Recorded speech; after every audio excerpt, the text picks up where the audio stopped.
Next on News 8, embattled Governor Gavin Newsom gets support from the White House, with the vice president now in California campaigning against the recall. What is this new COVID variant called Mu, and can the vaccine protect us from it? San Diego County's former top doc now says he's suing for discrimination. We'll tell you what he had to say.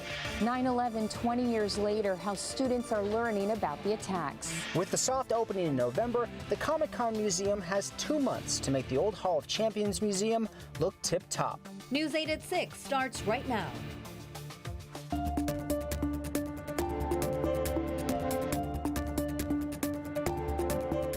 The campaign to unseat Governor Gavin Newsom is getting federal-level opposition as Vice President Kamala Harris arrives here in California. Good evening and thanks for joining us. I'm Marcella Lee. And I'm Jesse Pagan. President Joe Biden is expected in the Golden State before the election, too, which is now less than a week away. Today, the vice president joined the Newsom campaign in Northern California, and as political reporter Morgan Reiner tells us, the competition is heating up. Newsom's campaign told me that at this point, the strategy is clear and twofold. First, highlight the stark contrast between Governor Gavin Newsom and conservative talk show host Larry Elder. Second, make this recall a national issue. And that's exactly what the campaign did today by bringing in Vice President Kamala Harris. The man facing potential defeat. Our principles, our values are on the ballot. Racial justice is on the ballot. Introduced the woman who he believes can help save him. The Vice President of the United States of America, Kamala Harris.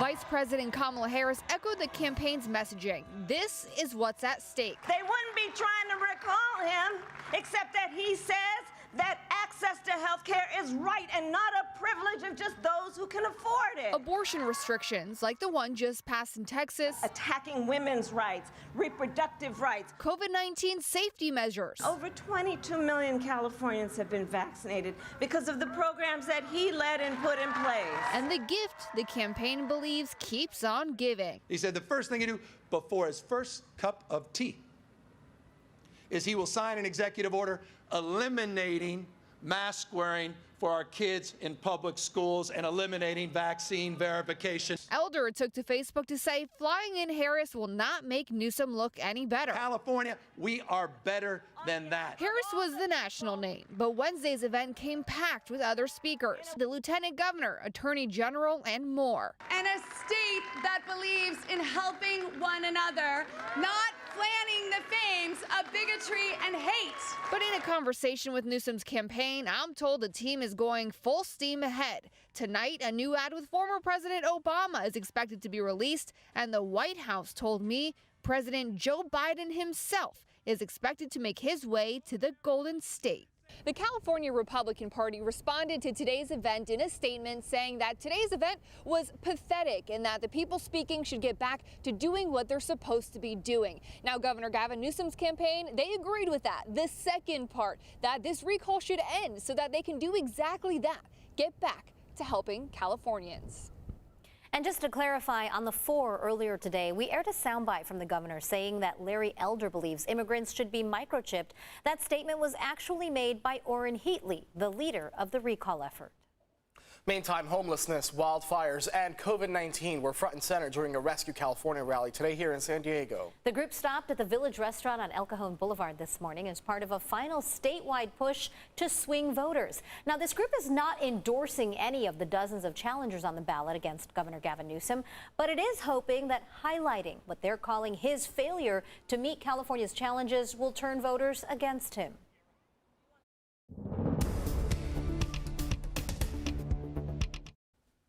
We are in the middle of Flex Alert right now as temperatures heat up statewide. Chief Meteorologist Carlene Chavis is in early tonight with a look at the conditions. Flex Alert in effect till 9 and again tomorrow, Carlene? No surprise there, Marcella, because temperatures tomorrow will be even hotter. Taking a look at our current temperatures, we are in the upper 80s right now for El Cajon, the same for Ramona and for Jamul. 94 degrees for Alpine. You have the 80s and 70s in the mountains and also the 70s right along the coast. When you factor in the humidity as well, we have high dew point temperatures above 50 degrees. It is making things uncomfortable, and that's going to be the case through the next couple of days. We do have some heat alerts to talk about. All those details are coming up. Jesse, Marcella. Carlene, thank you. A cyclone alert is in effect in Oceanside, where a multi-vehicle crash is blocking several lanes on Interstate 5. This happened just before 5 o'clock tonight in the southbound lanes at Cassidy Street. You can see the wreckage there. We're told as many as 5 cars, including a semi-truck, were involved. Now, we don't know a lot about the crash at this point, but you can see that their truck there is overturned. It landed on top of the center divide and on top of another car. Right now, no word on whether or not anyone was seriously hurt. A Scripps Ranch man is in jail tonight, ending an hours-long standoff with police. It all started around 6:30 this morning on Pettenwell Road. Detectives say officers answered a call of a man who assaulted his dad with a bat. Police closed off part of the dead-end street while the man refused to surrender. As of 3 this afternoon, the man was in jail. The victim went to the hospital without serious injuries. A Santa Barbara father accused of killing his 2 children in Mexico will be tried by federal prosecutors here in San Diego. Matthew Coleman had already been charged for the murders up in a Los Angeles federal court. Today, he was recharged with the same crimes, but in San Diego, after DOJ officials say they determined it was more appropriate for him to be tried here. Coleman was reported missing by his wife early last month, then arrested by FBI agents days later while trying to cross back into the United States in San Ysidro. Rosarito police found the bodies of his 2 children, who he allegedly confessed to killing with a spearfishing gun. If convicted, Coleman could face the death penalty.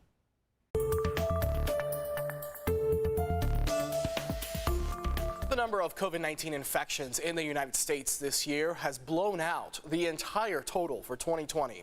The recent spike has been especially hard on schools, with kids accounting for 26% of all new cases in the country last week. That's more than 250,000 cases. This week, the U.S. surpassed 650,000 overall COVID deaths, and the CDC predicts as many as 60,000 more people could die over the next month.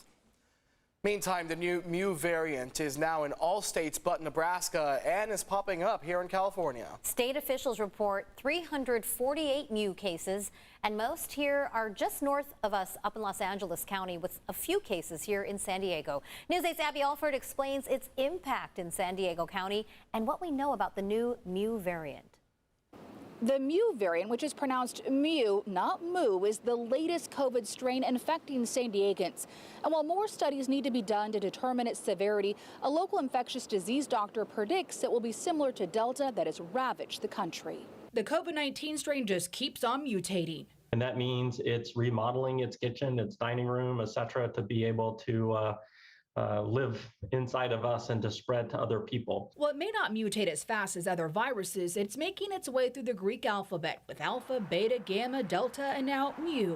In fact, probably we're going to run out of Greek letters. The Mu variant originated in Colombia in January of this year. By mid-June, Mu arrived in Los Angeles County, where there are at least 167 cases and makes up nearly half of the state's Mu cases.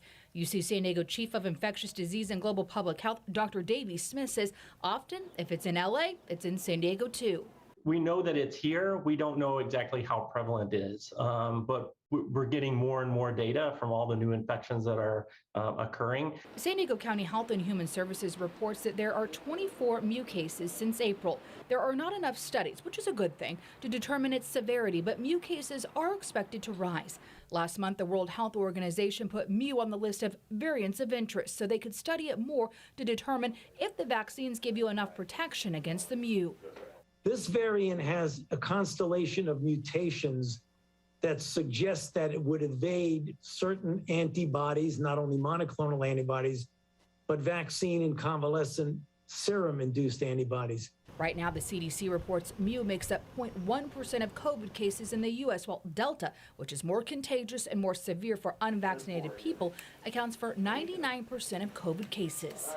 We're paying attention to it.